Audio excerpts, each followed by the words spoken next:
When the doctor looked up from my toxicology report, his face went pale. "Mrs. Harrison," he said quietly, "these aren't your heart medications. What you've been taking, these could have killed you." I remember my hands started shaking so badly that I dropped my purse. 4 months. For 4 months, someone had been slowly poisoning me, and I knew exactly who it was.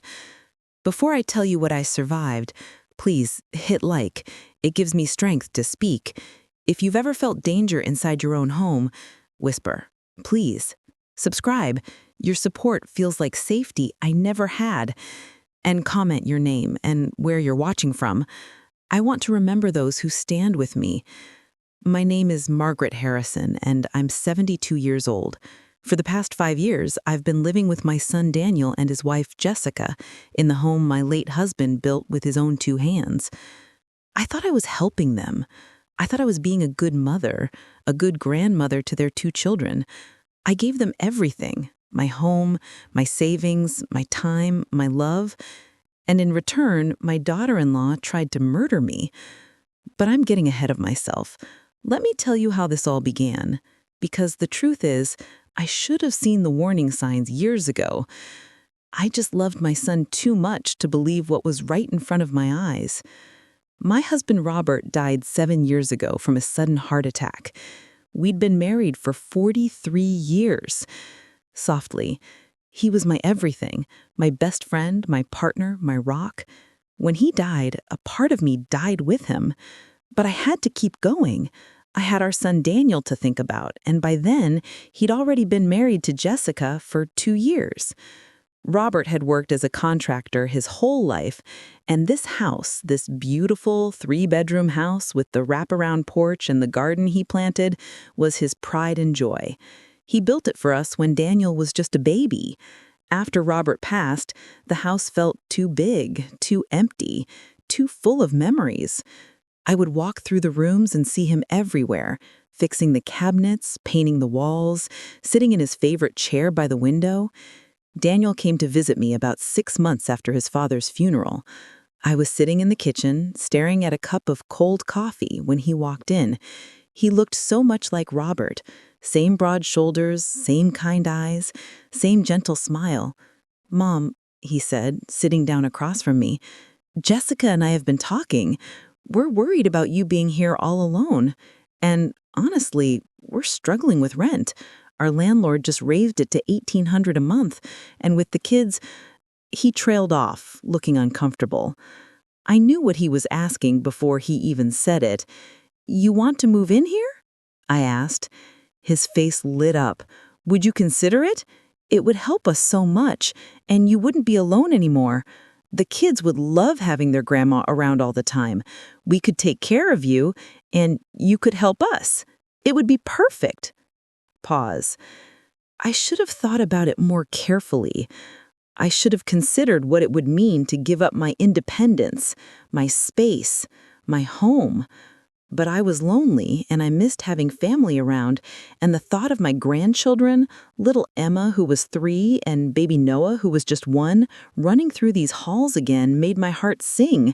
So I said yes. "Of course you can move in," I told Daniel. "This is your home too. It's always been your home." Softly. I thought I was doing something wonderful.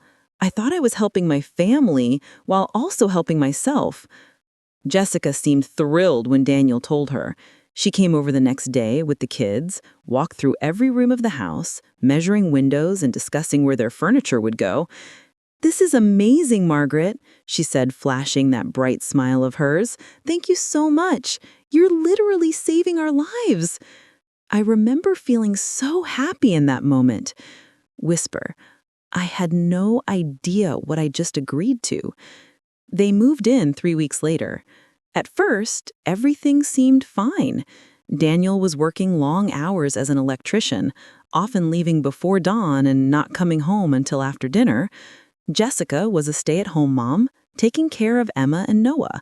I helped where I could, playing with the kids, cooking meals, doing laundry. I loved being useful again, loved hearing children's laughter in the house. But small things started to bother me. Jessica would reorganize my kitchen without asking. She'd throw out my things, claiming they were old or outdated. "Margaret, you really need to modernize," she'd say with a little laugh. "These dishes are like from the 80s." They were my wedding china. Robert had saved up for months to buy them for me. Sigh. I didn't say anything. I told myself she was just trying to make the house feel like home for her family. I told myself to be patient, to be understanding. Then came the financial arrangements. One evening, about 2 months after they'd moved in, Jessica sat me down at the kitchen table. "Margaret, we need to talk about expenses," she said, pulling out a notebook. "Daniel and I have been going over—" "Of course," I said immediately. "How much do you need?" She slid a piece of paper across to me. $600 a month for groceries and utilities in a house I owned outright that had been paid off for 15 years. I was living on Robert's Social Security and a small pension, about $2,200 a month total. After my own medications, insurance, and personal expenses, $600 was a significant chunk of what I had left. But I looked at Jessica's expectant face, thought about my son working so hard, thought about my grandchildren, and I agreed. "Thank you so much, Margaret," Jessica said, giving me a quick hug. "You're the best mother-in-law anyone could ask for." I actually believed her.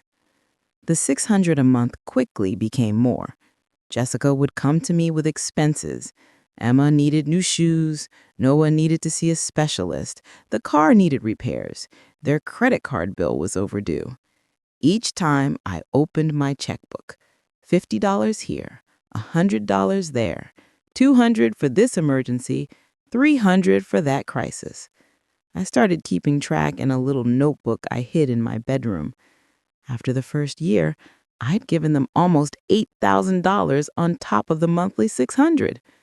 I was eating into my savings, the money Robert and I had carefully put away for my future, for emergencies, for the end of my life.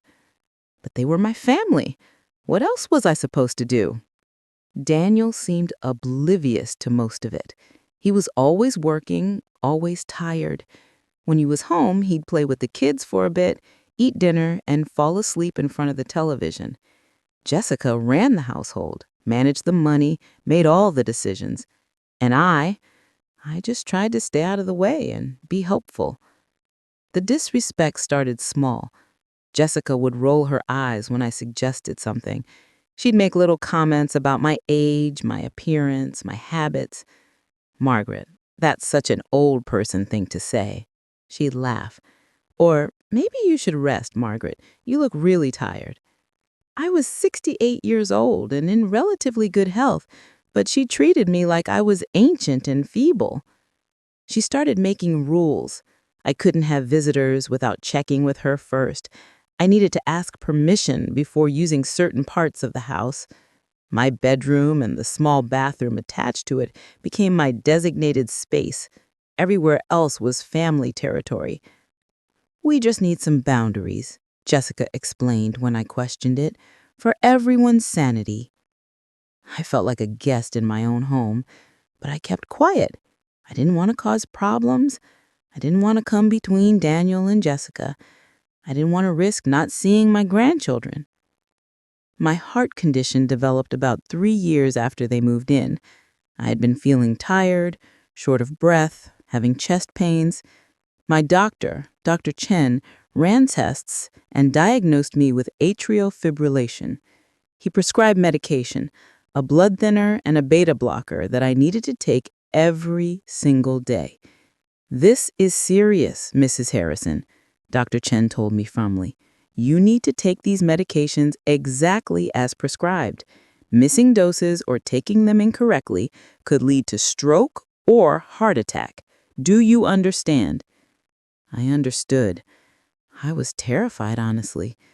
The idea of having a heart attack like Robert, of dying suddenly and leaving this world, it scared me more than I wanted to admit.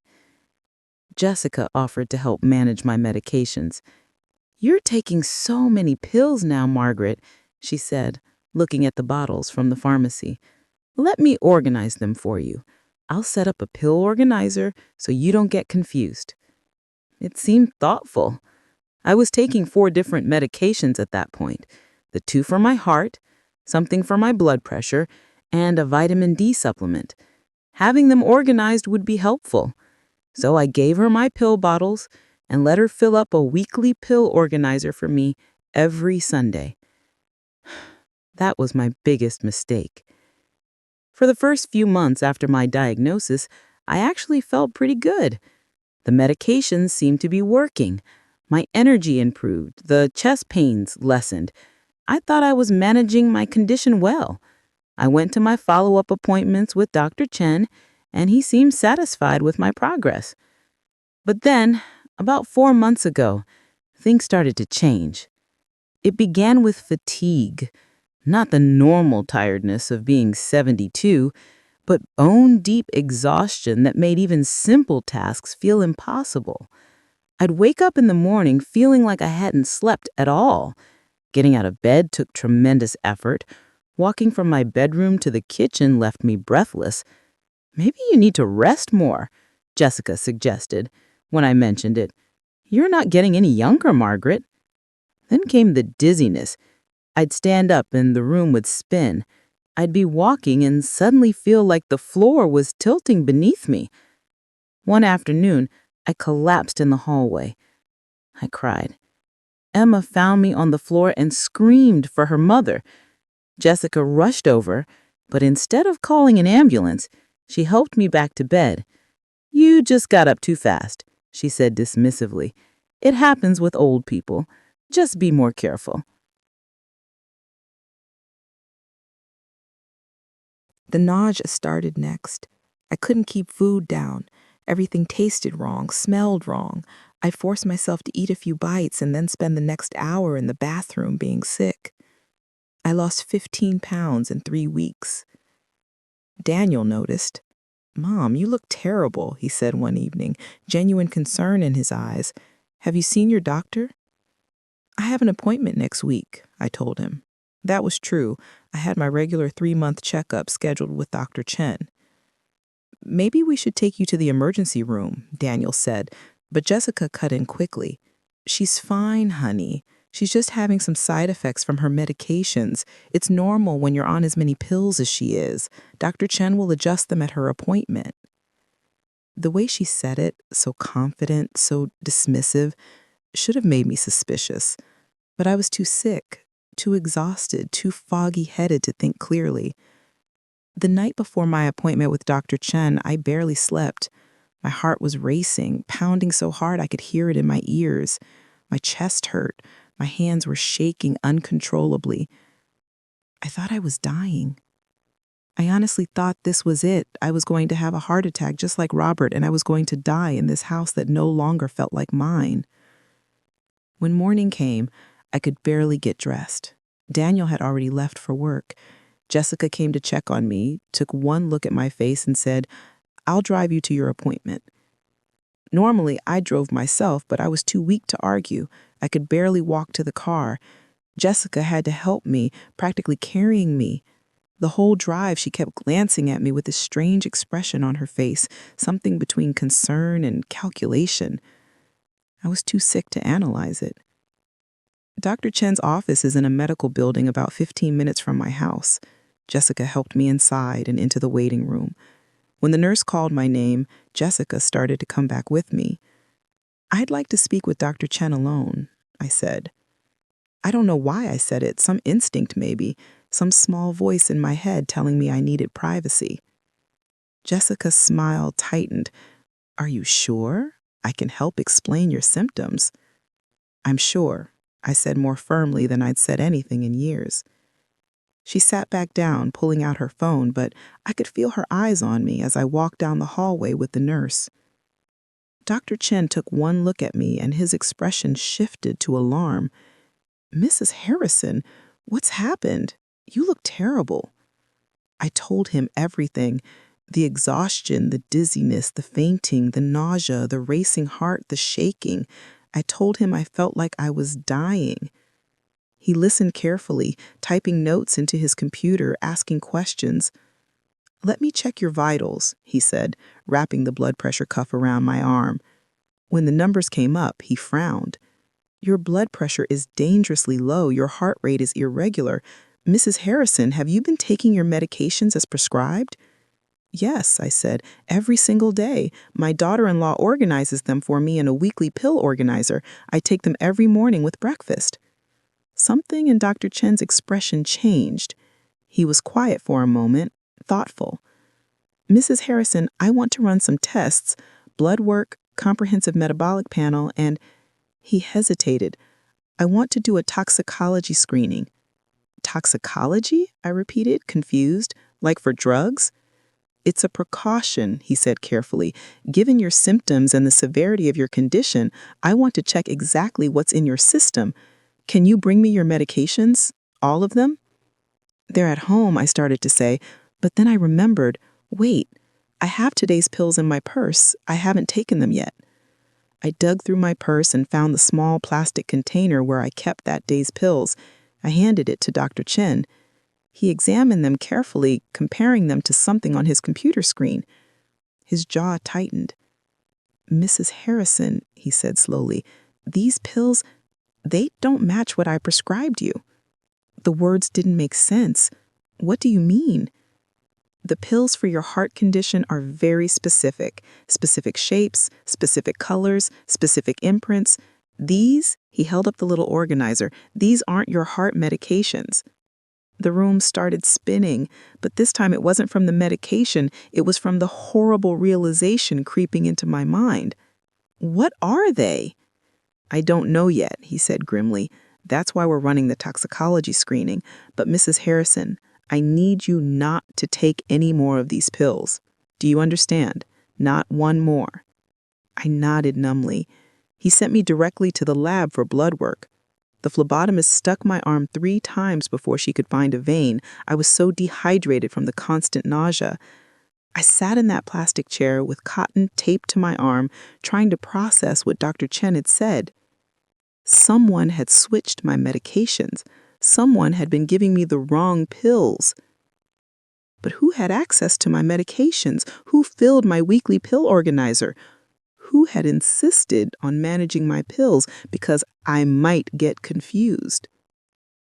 Jessica, my daughter-in-law, had been poisoning me. When I walked back out to the waiting room, Jessica jumped up from her chair. "Well, what did he say?" I looked at her, really looked at her, for the first time in a long while. She was 34 years old, blonde and pretty, with bright blue eyes and a smile that had always seemed so genuine. But right now, standing there in her designer jeans and expensive jacket, things I'd helped pay for, I saw something different, something cold and calculating in those blue eyes. "He wants to run some tests," I said carefully. "The blood work will take a few days to come back." "That's all?"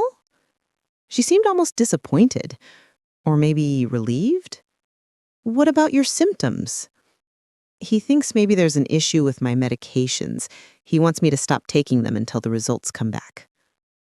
I watched her face closely. There was definitely something there, a flash of panic, quickly hidden. "Stop taking them? But you need those medications. For your heart." "Dr. Chen knows what he's doing," I said. I didn't tell her about the toxicology screen. Some instinct told me to keep that information to myself. The drive home was silent. Jessica kept glancing at me, and I kept my eyes on the road, my mind racing. If Jessica had been switching my medications, why? What could she possibly gain from making me sick? From killing me? And then it hit me. The house. My house. The house that Robert built. The house that was worth, according to the last county assessment, about $470,000. I'd made a will years ago, right after Robert died. Everything I had went to Daniel, my house, my savings, everything. If I died, Daniel would inherit. And Daniel, who was always at work, who let Jessica make all the decisions, who seemed almost like a shadow in his own life, Jessica would control it all. She'd get my house, free and clear, no more rent, no more housing costs. A $470,000 asset that she could sell or live in or rent out, plus whatever was left in my savings account, plus my life insurance policy, a small one, $25,000, but enough to matter. That woman had been slowly killing me for money, for my house, for a life insurance payout. While I'd been giving her money, helping raise her children, trying to be a good mother and grandmother, she'd been planning my murder. When we got home, I went straight to my bedroom. I need to rest, I told Jessica, which was true. I felt like I'd aged 100 years in the span of a single morning. She called after me, "Let me bring you your evening medications." I reminded her, Dr. Chen said to stop all medications, not turning around, until the tests come back. I closed my bedroom door and locked it. I don't think I'd ever locked that door before, not in all the years I'd lived in this house. But I locked it now, and I sat on my bed, and I cried harder than I'd cried since Robert died. How had I been so blind? How had I not seen what was happening? All those warning signs, her disrespect, her control, her constant requests for money, her eagerness to manage my medications. It had all been leading to this. She'd been setting it up for months, maybe even years, waiting for the right opportunity. And my son, did Daniel know? Was he part of this? The thought made me physically ill. I wanted to believe he didn't know, that he was as much a victim of Jessica's manipulation as I was. But how could he not have noticed? How could he not have seen what was happening to his own mother? That night I didn't sleep. I lay in bed, listening to the sounds of the house. I heard Jessica and Daniel talking in low voices in the kitchen below my room. I heard Emma crying about something. I heard Jessica's footsteps coming up the stairs, stopping outside my door. The doorknob turned, but the lock held. For a moment, the footsteps retreated. The next morning, I waited until Daniel left for work before I emerged from my room. Jessica was in the kitchen, making breakfast for the kids. She looked up when I walked in, that bright smile plastered on her face. "Good morning, Margaret. How are you feeling? Can I make you some toast?" "I'm fine," I said, keeping my voice neutral. I poured myself a cup of coffee, watching her carefully. She was nervous, fidgety. She kept glancing at me and then away. "Did you sleep well?" "Not particularly." "That's too bad." She hesitated, then said, Good. Come as soon as you can. And Mrs. Harrison? His voice was grave. I think you should bring someone you trust, maybe a friend or another family member. You're going to need support for what I have to tell you. I thought about who I could call. My sister lived in Arizona, too far away. My best friend Martha had died 2 years ago. I'd isolated myself so completely in the years living with Daniel and Jessica that I barely had anyone left. But then I thought of Harold, my next-door neighbor. He and his wife Dorothy had been my neighbors for 20 years. Dorothy had passed away around the same time as Martha, and Harold lived alone now. He'd always been kind, always waved and stopped to chat when he saw me. I knocked on his door, feeling nervous and foolish. Harold opened it, surprised to see me. "Margaret, is everything all right?" "Harold, I need help. I need someone I can trust, and I don't have anyone else." His expression shifted to concern. "Of course. Come in. Tell me what's going on." I told him everything. The whole horrible story poured out. Jessica taking over my house, the constant requests for money, the medication management, my worsening symptoms, Dr. Chen's suspicions about my pills. Harold listened without interrupting, his weathered face growing darker with anger.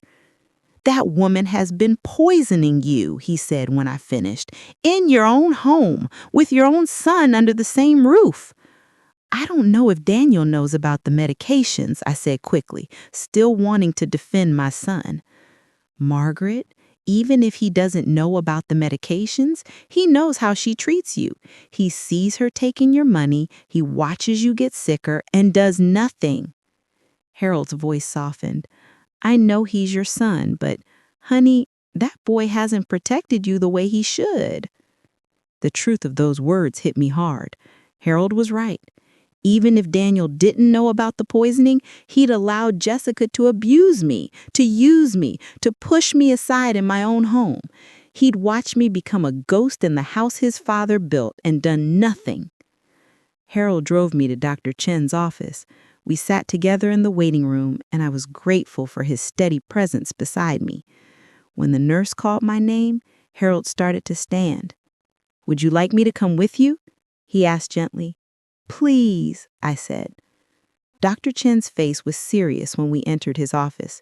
He gestured for us to sit, then he placed a folder on the desk between us. "Mrs. Harrison, I'm going to be direct with you. The toxicology screening shows that for the past several months, you have not been taking your prescribed heart medications. Instead, you've been ingesting a combination of diuretics and diabetes medications."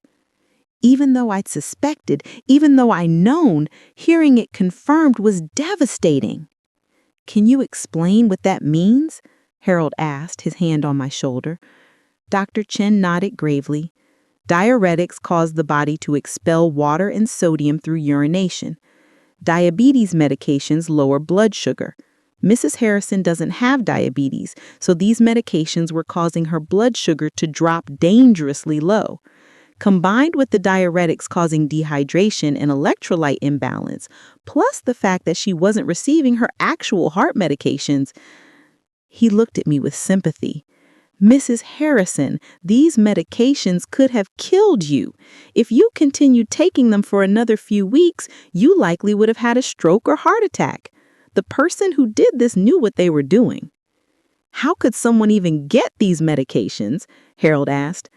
"That's what concerns me most," Dr. Chen said. "These aren't over-the-counter drugs, they're prescriptions. Someone either had access to someone else's medications or obtained them illegally. Mrs. Harrison, I have to ask, who has been giving you your pills?" "My daughter-in-law, Jessica," I said. "She insisted on managing them for me." Dr. Chen exchanged a look with Harold. "Mrs. Harrison, I strongly recommend you contact the police. This is attempted murder, and I also recommend you go somewhere safe. Is there somewhere you can stay where this woman doesn't have access to you?" "She lives in my house," I said, belaughable. The irony wasn't lost on me. "I have nowhere else to go." "You can stay with me," Harold said immediately, firmly. "I have a spare bedroom. You'll be safe there while we figure this out." "I need to get my things." "No," both men said at once. Dr. Chen leaned forward. "Mrs. Harrison, you can't go back there. Not yet. Not until the police are involved. If Jessica realizes you know what she's done, you could be in serious danger." The reality of my situation crashed over me. I couldn't go home. I couldn't see my grandchildren. I couldn't confront my son or his wife. I had become a refugee from my own life. I had lost everything: my home, my family, my sense of security. All because I tried to be kind, tried to help, tried to be a good mother. Dr. Chen printed out copies of my toxicology report. He said, "Take these to the police. This is solid evidence of poisoning." Combined with testimony about Harold helped me to his car. I was shaking, partly from the emotional trauma and partly because my body was still recovering from months of being poisoned. As we pulled out of the parking lot, I looked back at the medical building. That building had saved my life. Dr. Chen's instinct to run a toxicology screen had saved my life. Harold's house was small but comfortable. He set me up in his spare bedroom, which still had some of Dorothy's touches, floral curtains, a handmade quilt, pictures of their children on the dresser. "Dorothy would have wanted you to be comfortable," he said gently. That first night at Harold's house, I couldn't stop crying. Everything I'd believed about my life, about my family, had been shattered. My daughter-in-law had tried to kill me. My son had either been complicit or so oblivious that he'd failed to protect his own mother. My grandchildren, beautiful Emma and sweet Noah, I might never see them again. Harold made me tea and sat with me, not saying much, just being present. It reminded me of the early days after Robert died, when human kindness was the only thing that kept me going. The next morning, Harold drove me to the police station. Detective Sarah Martinez listened to my story, examined Dr. Chen's report, and her expression grew more serious with every detail. "Mrs. Harrison, this is one of the most clear-cut cases of attempted poisoning I've seen," she said. "The fact that she controlled your medications, that you have documented evidence of the wrong substances in your system, that your symptoms correlate with what those substances would cause, it's enough to open a criminal investigation." "What happens now?" I asked. "We'll need to search your home and seize any medications found there. We'll interview your son and daughter-in-law. We'll build a case." Detective Martinez looked at me with sympathy. "I have to warn you, Mrs. Harrison, this is going to get difficult. Family cases always are. Are you prepared for that?" "I don't have a choice, do I? If I don't pursue this, she gets away with it. And maybe she tries again, or maybe she hurts someone else. I can't let that happen." "Good," the detective said, "because you're going to need that strength in the days ahead." The police went to my house the next day with a search warrant. Harold told me later that he watched from his window as they arrived, as Jessica answered the door, as her face went white when they explained why they were there. Daniel wasn't home. He was at work, as always. They seized my pill organizer and all the medication bottles in the house. They found bottles of diuretics and diabetes medication hidden in the back of Jessica's bathroom cabinet. Prescriptions in her mother's name. Her mother, who had died of diabetes complications 2 years earlier. Jessica had kept her mother's medications and had been using them to poison me. That level of premeditation, of cold calculation, it was almost impossible to comprehend. She hadn't acted in a moment of passion or desperation. She'd planned this. She'd kept those medications for 2 years, waiting for the right opportunity. When I developed a heart condition and needed daily medication, she'd seen her chance. Daniel called my cell phone that evening. Harold had helped me get a new number that Jessica didn't have, but I'd kept my old phone and I'd known Daniel would call. I let it go to voicemail. I wasn't ready to talk to him yet. His message was panicked. "Mom, what's going on? The police came to the house. They took things from Jessica's bathroom. They're asking questions about your medications. Mom, please call me back. I don't understand what's happening. Jessica says it's all a misunderstanding, that you're confused because of your condition. Please, Mom, call me." He thought I was confused. He was believing Jessica's lies even now, even with police involvement. That hurt more than anything else. My own son was choosing his wife over his mother, choosing to believe I was a confused old woman rather than face the truth about who he'd married. I deleted the voicemail. 3 days later, Jessica was arrested. Detective Martinez called to tell me. "We have enough evidence to charge her with attempted murder," she said. "The medications found in her possession, the toxicology report, the timeline of your symptoms, it all adds up. She's held on a $100,000 bond."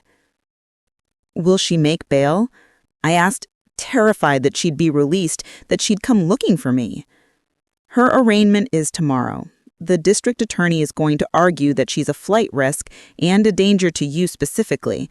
We're pushing for... She's confused. She's sick. Jessica told me she hasn't been taking her medications correctly, that she's been having memory problems. Your wife has been poisoning your mother, Harold said bluntly, for months, deliberately, and you were too busy or too blind to notice. That's insane. Jessica would never. The police have evidence, Daniel. Toxicology reports, medications hidden in your house. Your wife is being charged with attempted murder. There was a long silence. Then I heard Daniel say, "My mother is confused. She's old. She probably mixed up her medications herself, and now she's blaming Jessica because she doesn't want to admit she made a mistake." That was when I knew. My son wasn't innocent or oblivious. He'd chosen his side, and it wasn't mine. He was going to defend Jessica, to make excuses for her, to paint me as a senile old woman who couldn't manage her own medications. I stood up and walked to the door. I opened it and stepped out onto Harold's porch. Daniel's face lit up when he saw me. "Mom!" "Go home, Daniel," I said. My voice didn't sound like my own. It sounded harder, stronger, like someone else speaking through me. "Mom, this is crazy. Jessica didn't do anything wrong. You're just confused." "I am not confused," I said, each word sharp and clear. "Your wife has been slowly poisoning me for 4 months. She switched my heart medications for diuretics and diabetes drugs. Dr. Chen ran a toxicology screen that proves it. The police found the medications hidden in her bathroom. These are facts, Daniel. Not confusion, not old age. Facts. But why would she..." He stopped, and I saw something flicker across his face. Understanding, maybe, or guilt. "You know why. For my house, for my money, for the life insurance. She wanted me dead, and you were either too busy to notice or too cowardly to stop it." "That's not fair," Daniel protested, but his voice lacked conviction. "What's not fair is that I gave you everything," I said. And now I was crying, tears streaming down my face, but my voice still strong. "I gave you my home. I gave you my money. Do you know how much? Almost $8,000 in direct payments, plus $600 a month for nearly 5 years. That's $43,000 total, Daniel. $43,000 I gave you. Never asking for anything back, just wanting to help my family. And while I was doing that, your wife was killing me. Mom, I didn't know about the medications, but you knew about everything else," I said. "You knew she was disrespectful. You knew she was controlling. You knew she treated me like a burden in my own home. You knew she was taking my money constantly. And you did nothing. You said nothing. You chose her over me every single time." Daniel's face was pale. "I love her. She's my wife. She's the mother of my children." "And I'm your mother," I said. "I'm the woman who gave birth to you, who raised you, who loved you your entire life. I'm the woman your father built this house for, the house we were going to grow old together in. But he died, and I was lonely. And I thought I was helping you by letting you move in. I thought I was doing something good. But all I did was make myself vulnerable to a woman who saw me as an obstacle to be removed. And you, Daniel, you let her. Mom, please, I need you to leave now," I said. "And don't come back unless you're ready to tell the truth about what Jessica did. Don't come back unless you're ready to choose your mother over your wife for once in your life." Daniel stood there for a long moment, looking lost and broken. Then he turned and walked back to his car. I watched him drive away, and I felt like I was watching my son disappear from my life forever. Harold put his arm around my shoulders. He said, "You did the right thing." "Then why does it hurt so much?" I whispered. The next few weeks were a blur of legal proceedings, meetings with prosecutors, and slowly reclaiming my life. Jessica was denied bail. The judge agreed she was both a flight risk and a specific threat to me. She remained in jail awaiting trial. Daniel called a few more times, but I didn't answer. He sent emails that I deleted without reading. He showed up at Harold's house twice more, but Harold turned him away both times. I wasn't ready to face him, and I didn't know if I ever would be. My lawyer, a sharp woman named Patricia Hernandez, worked with me to file for an emergency protective order and to start eviction proceedings against Daniel and Jessica. Since the house is solely in your name, you have every right to reclaim it. However, given the circumstances, The toxicology report and Dr. Chen's testimony were damning. The district attorney, a man named Robert Chen, no relation to my doctor, was confident about the case. "The evidence is overwhelming," he told me in one of our meetings. "The medications found in her possession, your symptoms matching exactly what those medications would cause, the documented timeline, it all points directly to deliberate, premeditated poisoning." "Will she go to prison?" I asked. "If convicted of attempted murder, she's looking at 20 to 30 years minimum," he said. "Mrs. Harrison, your daughter-in-law tried to kill you. The justice system takes that very seriously." Part of me felt guilty for wanting Jessica to suffer, but a bigger part of me, a part that had finally woken up after years of being used and dismissed and nearly murdered, wanted her to pay for what she'd done. I wanted her to face consequences. I wanted justice. As the weeks passed and my body slowly recovered from the poisoning, I started to feel more like myself. The fatigue lifted, the nausea stopped. My heart rate stabilized once Dr. Chen put me back on my actual medications. I started to realize how close I'd come to dying and how grateful I was to be alive. Harold was a blessing. He cooked meals for me, drove me to appointments, sat with me on hard days, and gave me space on days when I needed to be alone. He never asked for anything in return, never made me feel like a burden. "Dorothy would have done the same for you," he said whenever I tried to thank him. "We take care of each other. That's what neighbors do." One evening, about 6 weeks after Jessica's arrest, Detective Martinez called with news. "Mrs. Harrison, Jessica has agreed to a plea deal," she said. "She's pleading guilty to attempted murder. In exchange for the guilty plea, the DA is recommending 25 years in prison with no possibility of parole for at least 15 years. 25 years? Jessica was 34 now. She'd be 59 when she got out, if she served the full sentence. Emma would be 33, Noah would be 31. They'd grow up without their mother, just like I almost died because of her." "How do you feel about that?" Detective Martinez asked gently. "Relieved," I said honestly, "and sad, and angry. All of it, at once." "That's normal," she said. "This is a complicated situation. But Mrs. Harrison, you should know, by coming forward, by pressing charges, you may have saved other lives. Women like Jessica, who are willing to poison a family member for financial gain, they don't stop. If she'd succeeded with you, who's to say she wouldn't have done it again someday? Maybe to Daniel, if he ever became inconvenient. Maybe to someone else down the line." I'd done the right thing. Even though it cost me my son, even though it meant my grandchildren would grow up knowing their mother tried to kill their grandmother, I'd done the right thing. The eviction proceedings moved forward. Daniel fought it initially, but once Jessica pleaded guilty, his lawyer advised him to negotiate. We reached a settlement.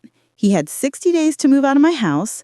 I would forgive the $43,000 he owed me in exchange for him leaving without further legal action. Patricia thought I should push for the money back, but I just wanted them gone. I wanted my home back more than I wanted the money I'd never see anyway. Moving day was surreal. Harold stayed with me for moral support as Daniel loaded boxes and furniture into a moving truck. He looked awful, gaunt and exhausted, like he had aged 10 years in 2 months. The children clung to him, confused and scared. Emma kept asking where Mommy was, why Grandma wasn't coming to see them. I watched from Harold's porch, not trusting myself to go over there. My heart broke for those children. They were innocent in all this. They'd lost their mother, their home, their grandmother, all because of Jessica's greed and evil. As Daniel was loading the last boxes, he looked across the yard at me. Our eyes met.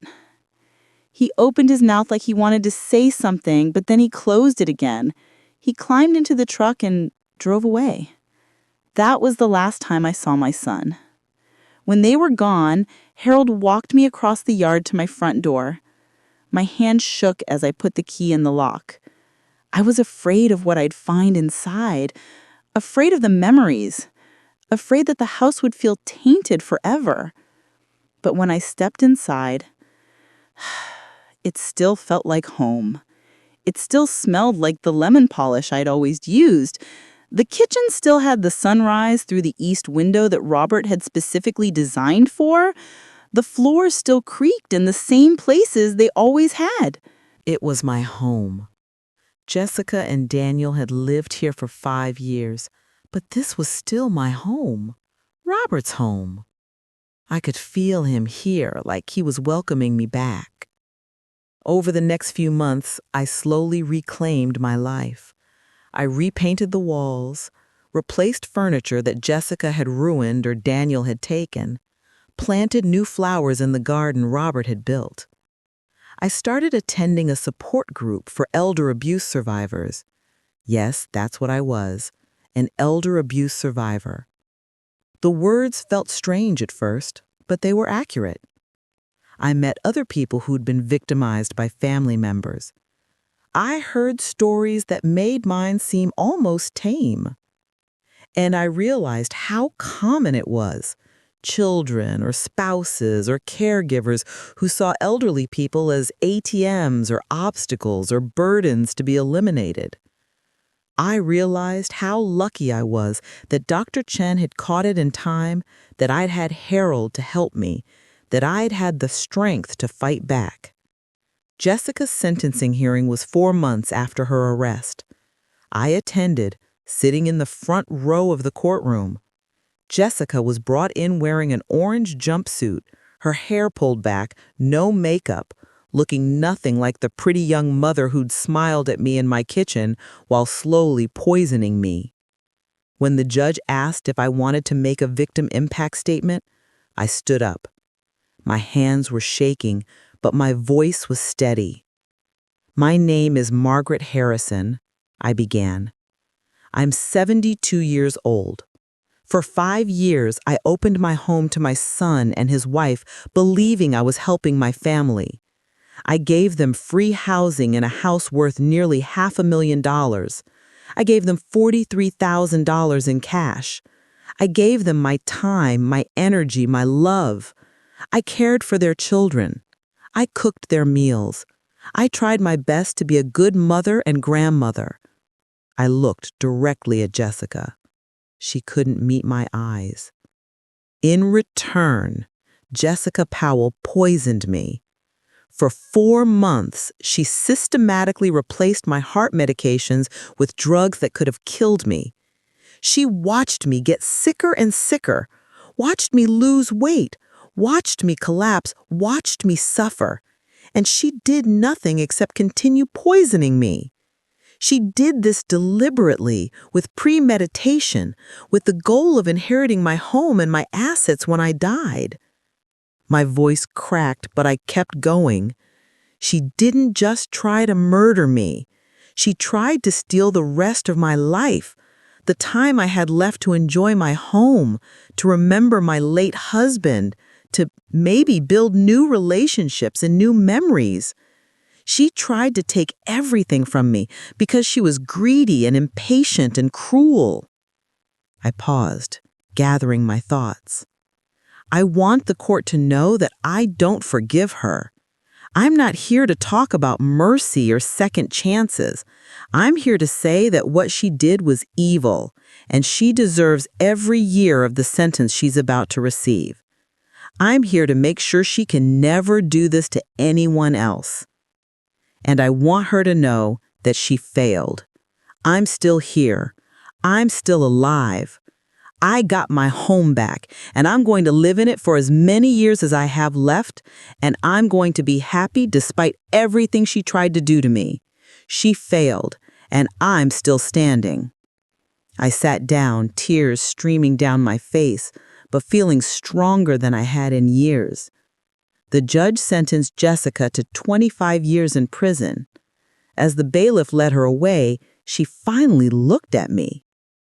I expected to see remorse or anger or something, but her face was blank, emotionless. She was a stranger. I didn't know this woman, and maybe I never had. After the sentencing, District Attorney Chen approached me. "Mrs. Harrison, I want you to know that your case is being used in elder abuse training for law enforcement and medical professionals. The combination of your doctor's instincts and your willingness to pursue justice, it's exactly the kind of case that can help save other lives." That meant something to me. If my suffering could help prevent someone else's suffering, then maybe it hadn't been entirely meaningless. I never heard from Daniel again. I wrote him one letter about 6 months after Jessica's sentencing. I told him that I loved him, that I'd always love him, but that I couldn't have a relationship with him unless he acknowledged what had happened and took responsibility for his role in it. I told him the door was open if he ever wanted to be honest with himself and with me. He never responded. I grieved for my son. I grieved for my grandchildren. I grieved for the family I thought I had. But I also built a new life, a better life in some ways. Harold and I became close friends. We had dinner together several times a week. He helped me with house repairs, and I helped him with his garden. We went to movies, took day trips to the beach, played cards with his daughter and her family. People in the neighborhood started joking that we were dating, and Harold would wink at me and say, "Well, we are both single and over 70, could be worse." I reconnected with old friends I'd lost touch with during the years living with Jessica and Daniel. I joined a book club. I started volunteering at the local library. I took up watercolor painting, something I'd always wanted to do but never had time for. I lived. That's what Jessica had tried to take from me, and that's what I reclaimed. My life, my home, my autonomy, my joy. On the 5-year anniversary of that toxicology report that saved my life, I held a dinner party at my house. Harold was there, of course, my neighbor Eleanor and her husband Jim, my book club friends, Patricia, my lawyer, who'd become a friend. Even Dr. Chen and Detective Martinez stopped by for dessert. We sat around my dining room table, the table Robert had built by hand 40 years ago, and we talked and laughed and celebrated life.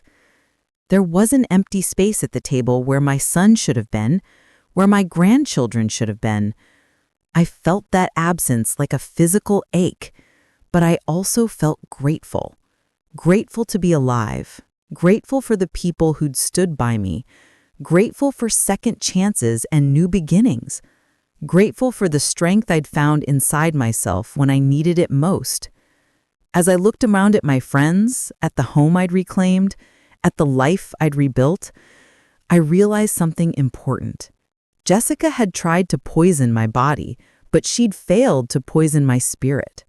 She'd tried to kill me, but instead, in a strange way, she'd given me a new life, a life where I stood up for myself, where I recognized my own worth, where I refused to be a victim. I raised my glass. To survival, I said, and to never letting anyone make you small. Everyone raised their glasses. To survival, they echoed. That night, after everyone had gone home, I sat alone in my living room. I looked around at the familiar walls, the photos of Robert on the mantel, the garden visible through the window. I thought about everything that had happened, the betrayal, the poisoning, the fight for justice, the loss of my son, the rebuilding of my life. And I thought about the woman I'd been 5 years ago, trusting, giving, so eager to help that I'd made myself vulnerable to exploitation. That woman was gone. In her place was someone harder, yes, but also stronger. Someone who knew her worth, someone who wouldn't be taken advantage of again. I missed my son. I missed my grandchildren. I always would. But I didn't regret standing up for myself. I didn't regret pursuing justice. I didn't regret reclaiming my life. Because at 72 years old, I'd learned the most important lesson of my life.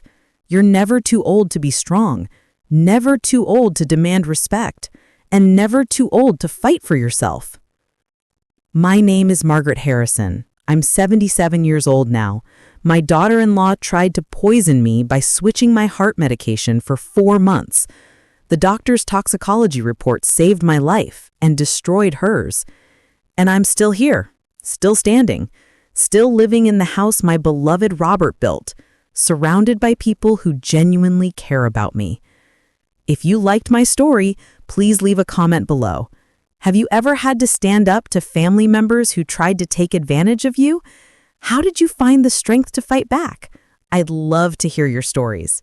Remember, you're never too old, and it's never too late to choose yourself.